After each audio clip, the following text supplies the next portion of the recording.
Әкем маған бинокль сыйлаған болатын. Әр кеш сайын балконға шығып айға, жұлдыздарға таңданып және терезелерге қарайтынмын. Олай кім қарамады дейсің? Содан кейін мен бір терезенің жарығы күдікті түрде жыпылықтағанын байқадым.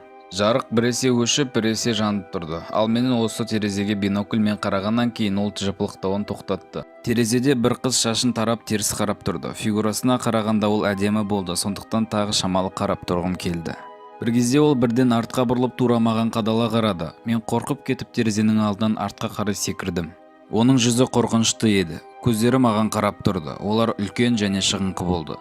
Қорқынышты жымию мен қисық тістері оның барлығы қорқыныштылығын толықтырып тұрды.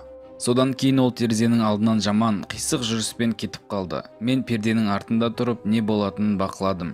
Сосын мен келесі терезеден оның қорқынышты бейнесін көрдім.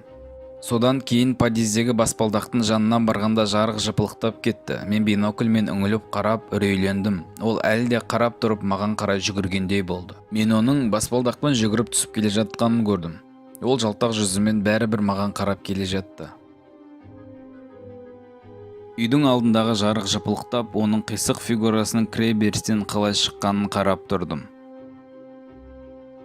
Мен пәтерден подъезге шықтым. Баспалдақта қарап тұрғанда подъездің есігін тарсылдатып кіріп келе жатқанын естіп, ол міндетті түрде маған келе жатқанын білдім.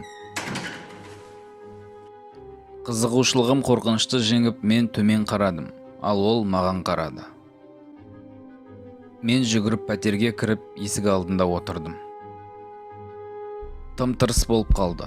Мен тек өзімнің демалғаным мен жүрегімнің соғып тұрғанын ғана естіп отырдым. Содан кейін менің есігіме біреу немесе бір нәрсе келді.